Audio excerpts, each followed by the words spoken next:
Good evening, Bulls fans. I'm Matt Gritzmacher, joined as always by John McWhinney. This is the Olympic Rundown podcast where we talk everything but football and basketball. We'll talk our weekly basketball show will be on tomorrow night. We'll deal with that when it comes. Month of December means there's only return real quickly. You're a wrestling guy. Bulls went 1-1 this weekend in a pair of duels. Start us off wherever you like. All right, I guess we'll start with today. Bulls went to Kent to take on Kent State. They're nationally ranked number 20 or number 17, depending on what. Oh, boy.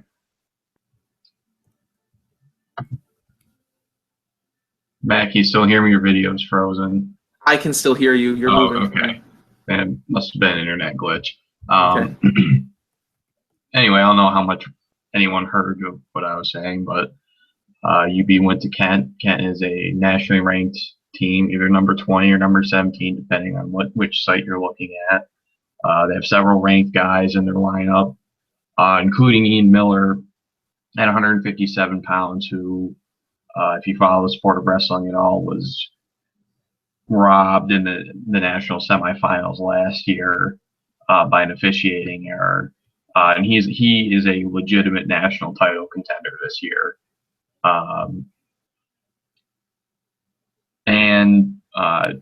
There's a real contrast in the lineups between UB and Kent State. UB very young, a lot of freshmen, redshirt freshmen, sophomores.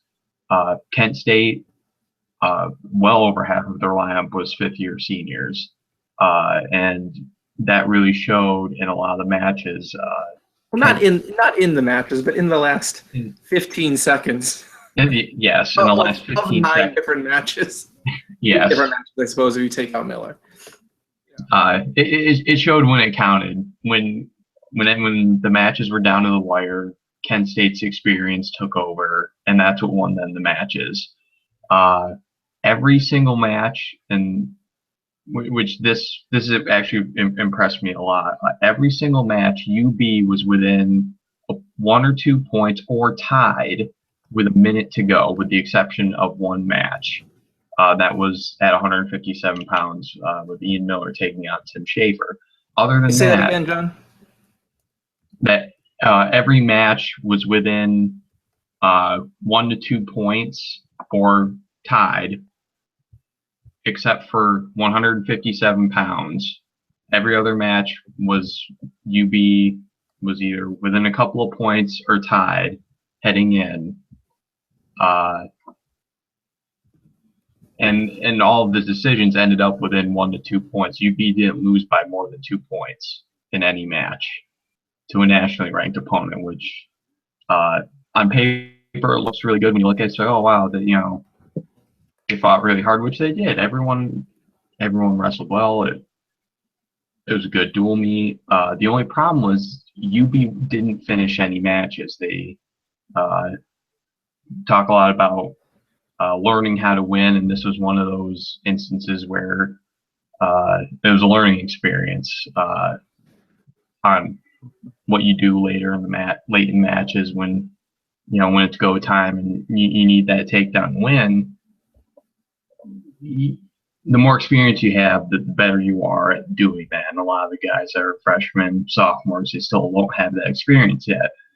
Whereas most of the guys for Kent, all fifth-year seniors, they've been there, done that.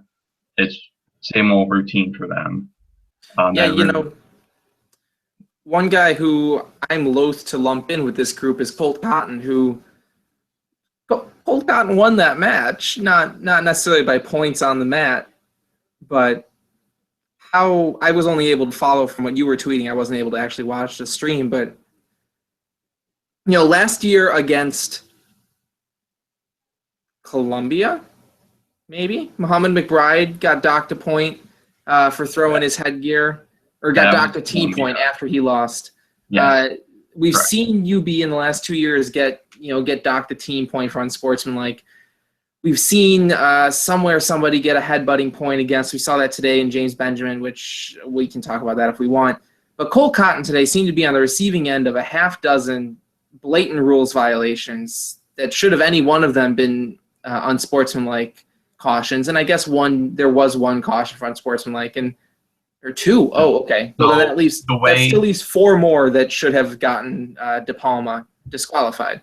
So, for those who don't know, the way unsportsmanlike works in collegiate wrestling is you get three. Basically, it's a 3 strikes. First two, when you get called for unsportsmanlike, your opponent gets a point. Second, again, your opponent gets a point. Third time, you're disqualified, and your opponent wins the match. And that's a 16-point victory for your opponent. And things got heated. I think it was right in the first period. De Palma wasn't happy with something, and they went off the mat. He and Cotton went off the mat, and he shoved Cotton right to the mat, and he wasn't happy. And that was his first unsportsmanlike.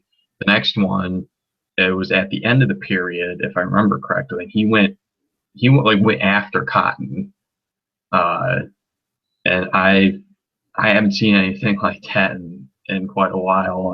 It was a wild scene. And then he was assessed his second unsportsmanlike after that. Then, at the end of the match, Cotton was up 7-6. I think it was 15, 20 seconds to go in the match. And De Palma gets takedown, takes the lead. And De Palma and Cotton gets off the mat, stops the clock, they reset. And Cotton gets up, and De Palma's hanging on for dear life. He has his hands locked. Cotton can't do a thing. And he had one of Cotton's legs up.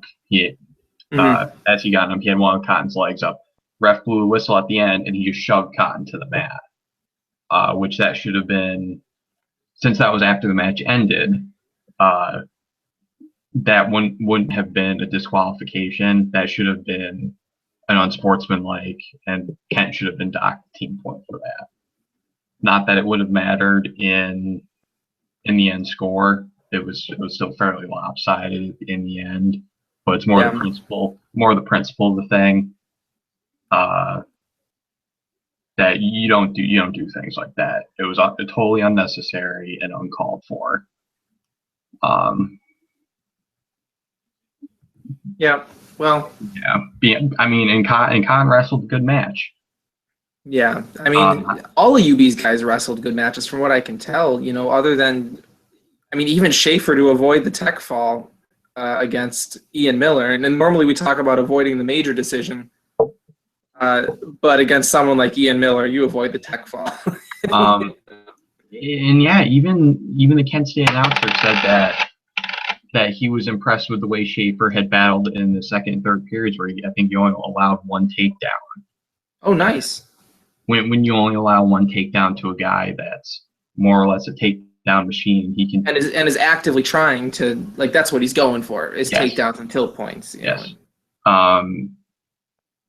Yeah, and outside of that, Tyler Rill went to overtime against a nationally ranked guy. Joe Areola was tied going into the final 15 seconds with a nationally ranked guy that had pinned him last season. Mm-hmm.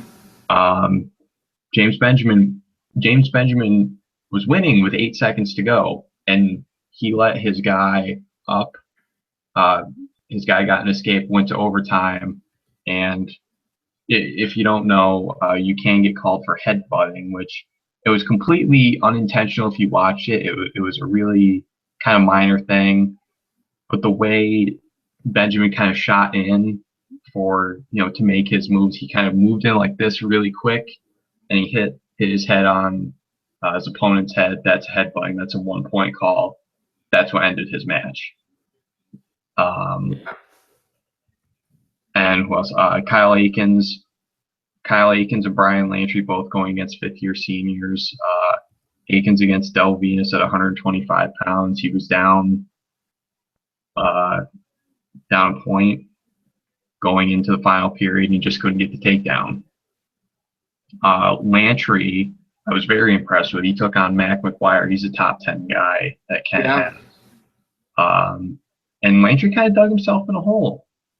in the first period. He gave up a couple takedowns, but he really battled back. He got, oh goodness, I think it was an escape. It was like a reversal.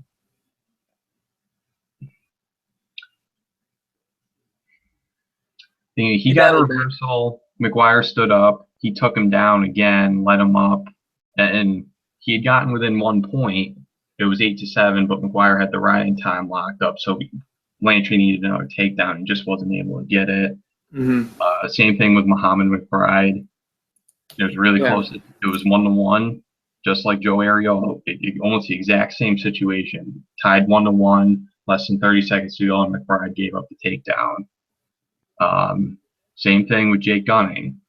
The match was tied 4-4. Heading into the final seconds, he gave up a takedown, which Gunning had almost a standing cradle locked up on this guy, and somehow he got out and he took Gunning down. That's enough about Kent State. Yeah.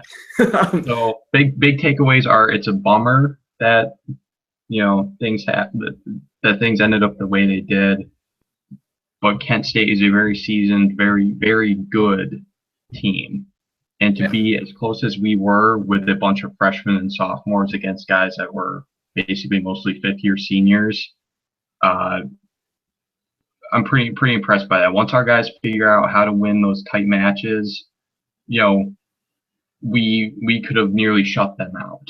Yeah, I mean, this is so different from the 25-point, I guess it was 24-point loss to Eastern Michigan a week ago. So different. This is a match where literally, and this is not an exaggeration, 1 minute total goes differently, and UB wins this match like 18-17. No, it's more like UB wins this match. The score is flipped, and UB really, it was that. 28-3. I guess so. Yeah. Yes, if you take between all the matches and you change 1 minute total, the score is flipped. UB wins 28-3. Yeah. But thank goodness we blocked Jonah Bronstein on Twitter, because we'd just be hearing about it, and how Jim Buechner nothing like this.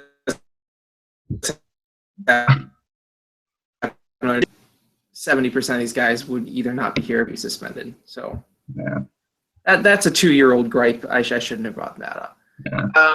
Part of the reason that Kent State, this is what we really want to talk about because it was more fun, and we'll only go for maybe 10 or 15 more minutes because wrestling's all we got, other than a women's soccer commit who we got a women's soccer commit, class of 2016 out of Rush Henrietta. That's all anyone knows about her. She was 7th team all New York State in Class AA. Her name is Carly Zaccali. There you go. We had 2 sports to talk about today. I mentioned the EMU loss a week ago. Kind of came out in the broadcast of Friday night's duel that part of the reason that the team is so sluggish for Eastern Michigan is that Stutzman gave them Thanksgiving off, and they all came back overweight and had to cut like crazy to get down to weight for Eastern Michigan, which probably means they didn't drink any water. They didn't eat anything for like 2 days. Yeah, they were probably running around the day of in garbage bags, and trust me, you don't want to do that, and it drains your energy. And I just had to think that they had to like monitor their water and eat like cabbage for like 2 days, and that doesn't get you fit for Eastern Michigan or any wrestling team really. But this Kent State match, Eastern Michigan UB got dominated that match against Kent State. UB, I wouldn't say they were in control, but they were winnable. Gardner Webb, this Friday match, first home match of the season, last home match until really the end of the year, when UB's got like 6 in like 4 weeks, which is awesome. Another duel with a lot of close matches, but UB really controlled that duel, even though they were winning some things close, getting some, Schaefer had a late takedown, Lantry won with a great scramble in overtime. They really controlled that match, and they could have shut them out without, like, again, with literally 2 things going different.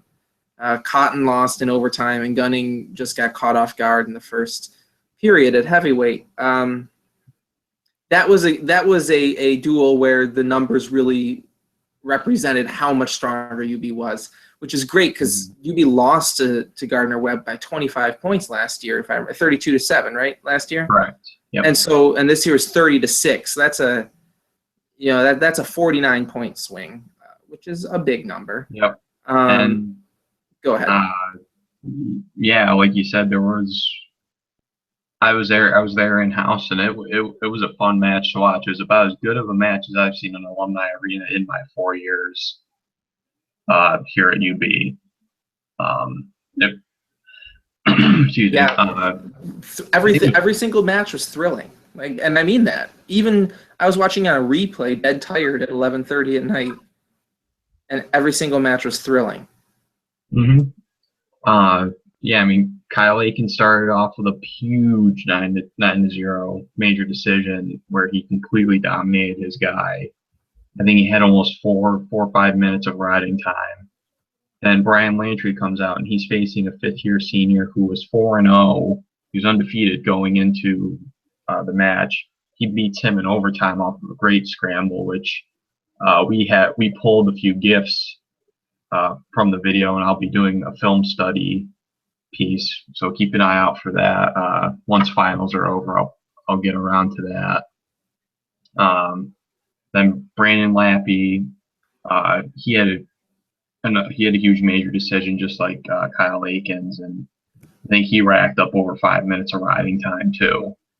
Then Colt Cotton got caught out of position and got taken down over time. Tim Schaefer, I think his match was one of the more thrilling ones of the night.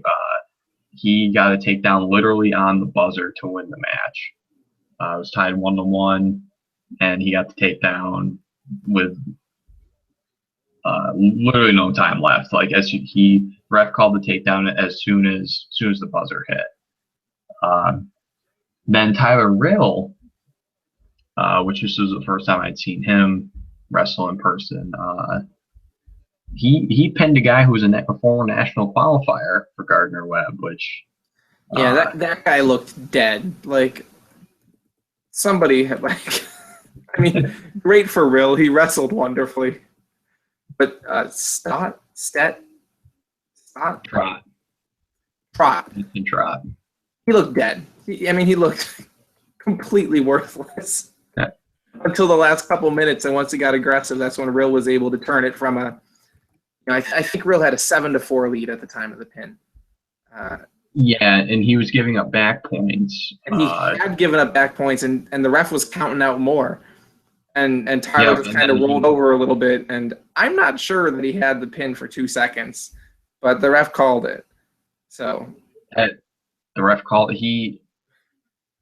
The Trot got his hips out of position, and Rill switched his over, and he was right. Trot was right there on his back, and all Rill had to do was just put his body weight on him. Mm-hmm. Seeing John Stutzman's his gator clap was in full effect after that one. I'm not going to screen share the GIFs that I have right now because I think that, as you can tell, I got a new computer a couple months ago and the camera's shitty. No kids are watching. Nobody's watching. The camera's terrible, and then the GIFs are only at 15 frames per second, so it would not show. But I've got a couple of GIFs. I think of in Lantry's time where Stutzman's bouncing sideways behind the bench and then in front and then back the other way in front of the bench, doing this the whole way. And then there's like 4 guys that follow him bouncing the same way, sideways and then up and then over. And yeah, McBride won in the way that McBride does, which is just that dude's got absolutely massive shoulders. And he just sits on people. And I actually don't think he had that much riding time, but he was never in danger at all. No, not really. I think he gave him a takedown early, but then after that, he controlled it basically the whole way. The real big match of the night, the biggest one I thought was Joe Areola upsetting Hunter Gamble, who's nationally ranked. Speaking of never being threatened, Areola just pushed him around. Yeah, start to finish, he dominated. And he was a takedown machine. yeah, and you know what has always impressed me most about Arreola is his, for lack of a better term, defense. I can remember 2 or 3 times last year where his opponent got one leg and he just put the other leg as far back as he possibly could and was basically doing a straight front forward, straight backward split. Mm-hmm. And because it's not 2 points unless you have control of both legs or one leg and something else. It's not until you demonstrate you have control. Okay, and you can't do that with only one leg. Yeah, more or less, not in the position that they're in. It's all about the position and how they are. So Gamble had, and I'm a novice viewer, but Gamble had 2 or 3 single leg shoots where he got the leg, and Arreola was able to pull his other leg back, and then he was stronger than Gamble, and so he was able to then work back out. But I've always been so impressed with how he doesn't get burned on those shoots. He's always able to keep one leg safe. Mm-hmm. And then he's long enough to. Sorry, go ahead. To throw a little wrestling lingo your way. So when a guy gets in on a single leg takedown like that, or really when someone shoots in on your legs, what Arreola is doing is called sprawling. And that's when you kick your legs back and you drop your hips and put all of your body weight into your chest and put that onto their shoulders. And you sink your hips back to the mat so they can't. And you kind of like spread yourself out like a noodle so they can't get in on your legs. Mm-hmm. And when they have a single leg, like you were describing, what they do is called a whizzer. W-I-Z-Z-E-R, a whizzer. I always thought it was a wizard for the longest time when I was wrestling in school. And basically what that is a guy has your leg, then you put your arm, basically wrap it around your leg, and you kind of force yourself into their shoulder, and force your leg down to the ground. That's what breaks the hold, and that's what Arreola did. Mm-hmm. That's what he's so good at doing. And a lot of the guys do the same thing. Yeah. While we're on the topic of both Joe Arreola and a little bit more technical, usually something that I see a lot to the point where I'm able to see it coming is guys will get a single leg and then use their other leg to hook the back of their opponent's remaining leg and flip them down. And that makes sense. That's really easy. Yeah. The real defining moment in Arreola versus Hunter Gamble was the tilt points that Joe got off of a takedown. The end of the second, end of the first ish. Yeah. So basically, what Joe did there. I'm going to stop you because I want to point it out. He didn't have a leg shoot. He just kind of caught Gamble by surprise with speed and got his arms around him.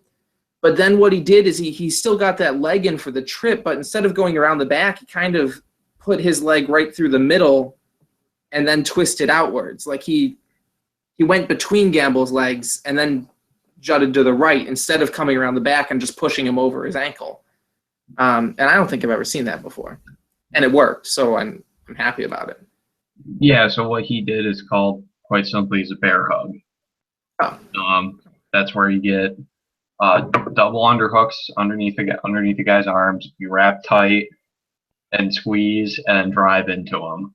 And like Joe did, he stuck his leg in between, and while he was driving into him, he went right over his foot and went right to his back. It only really works if you have a lot of upper body strength, which obviously Joe does, and he can do that. I think that's the move that I think Colt Cotton was trying to go for in overtime. Okay. And he got burned. He got burned on it, and that's why he lost the match. He went for it, and then got taken down. Yeah, and it happens. Last guy really to talk about, Jake Gunning, 0-2 on the weekend. He had crawled his way into the national rankings, had a couple solid wins. Obviously, he's a redshirt freshman. It's looking more and more like, well, Jake Gunning is plenty strong and is a true heavyweight, unlike anything we had last year. He's kind of a little bit limited in what he can do, and against more experienced wrestlers, he's having a little bit of trouble if his go-to move doesn't work. Yeah, Gunning he is plenty strong for the 285-pound weight class. He's improving, but the problem is he likes the snatch single leg takedowns, and if he doesn't really get that, there's not really much else there for him.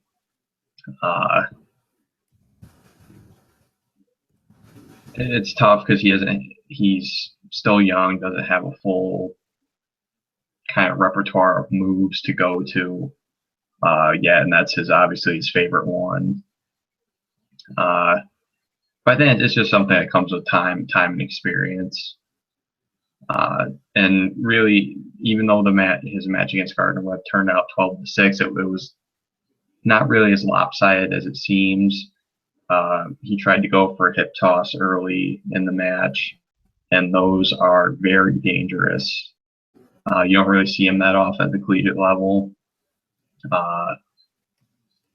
And the problem with those is if you don't do it right and you get out of position, then your opponent has the advantage and they can plant you right on your back, which is exactly what happened to Jake.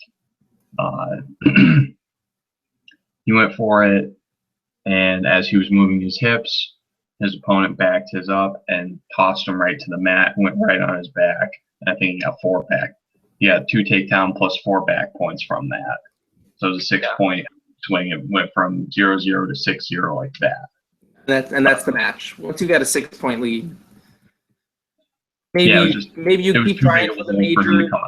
But if you've got a 6-point lead and maybe the guy gets within 3, you just lock down and let him take his riding points, and Yeah, and I mean, if it's third period and you don't have a stall warning on you yet, then you stall. Yeah, exactly. Yeah. Let's see if I can find this quickly enough. So that's the weekend. Really exciting, wonderful win against Gardner-Webb. Big swing from last year. Crummy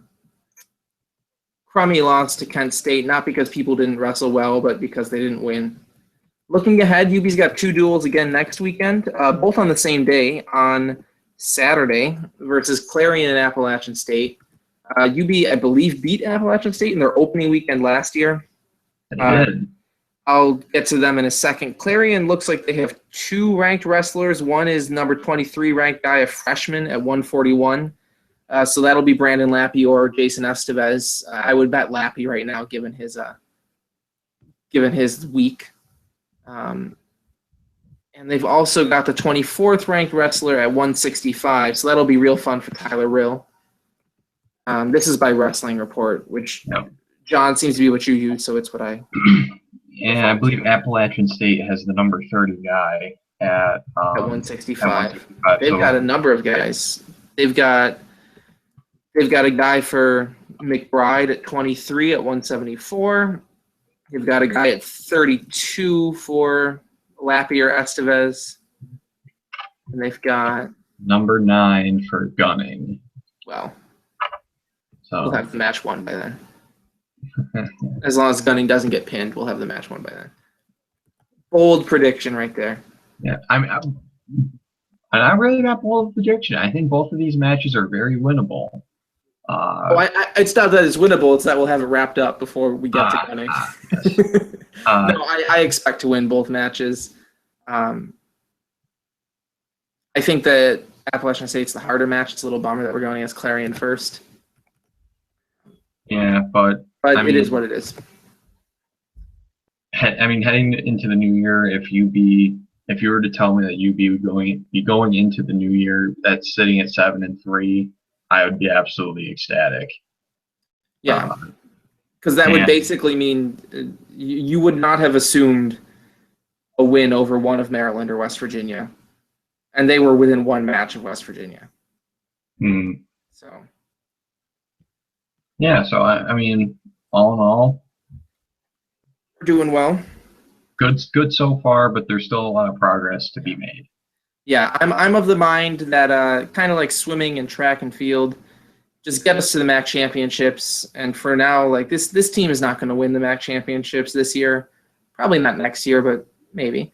I didn't get any eyebrow raise from John or anything on that. Well, when this core of guys are senior, these guys that are redshirt freshmen and true freshmen are juniors and seniors, then I would say yes. That this team, I would say top 3 in the MAC easily. Yeah, it's kind of the men's soccer trajectory right now. They're a year behind men's soccer, and men's soccer had a great year and was a little bit ahead of where I thought they would be this season. Yeah, so it's a very similar. The key now is just getting everyone there healthy. Yeah. Health has been a little bit of an issue. If you watched either of the matches, Brandon Lappy and Brian Lantry both heavily taped. And that's something, kind of have to be wary of as the season goes on. Because newsflash, wrestling is a very brutal and physically demanding sport. It's a sneaky long season too. The season's just as long as swimming and diving, but they don't take the break that swimming and diving does. Yep. And MAC championships aren't until the first weekend in March. We're still a ways out. Yeah. Well, my attitude is get us there, qualify for nationals. Get as many guys qualifying for nationals as possible. If John thinks it could be 6, I think looking at the guys you said, I think I could see it because it's for the most part top 6 at the MAC championships, right? Yeah, it depends. I'll have to go back and look at the numbers from last season, but usually a top 5 finish at the MAC tournament would be good enough. Mm-hmm. Depending on your weight class, it varies the number of automatic bids from weight to weight. It varies, but usually the NCAA is good about giving the MAC a lot of automatic bids. I think last year and the year before, the MAC was second behind the Big Ten in terms of the number of total automatic bids that were awarded. Yep. So I would say top 5, it's a good bet. If you're top 4, top 3, then you're in. Yeah, cool. Well, it feels to me like we're looking at Rill, Areola, Lantry, maybe Cotton, maybe Akins, maybe. Gunning. I'm feeling like Rill's got a weak weight class. Areola looks amazing.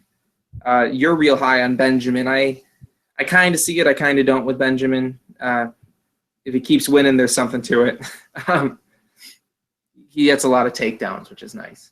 Yeah. Even 84, I'm looking right now, and it's kind of bare outside of. Well, I think that Areola is a pretty good bet for top 3 in the MAC, even if it's not there, even if it were comparable to other weight classes.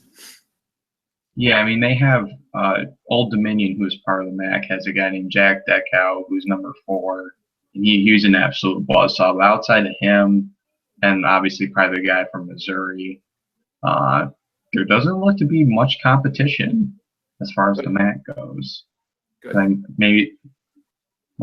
Cole Baxter, who we faced today, and probably a guy from Central Michigan. But the room is still, he was tied with the guy from Kent going into the end, and he very well could have won that match. So I can definitely see Areola. Akins is another one I'd watch out for. Rill.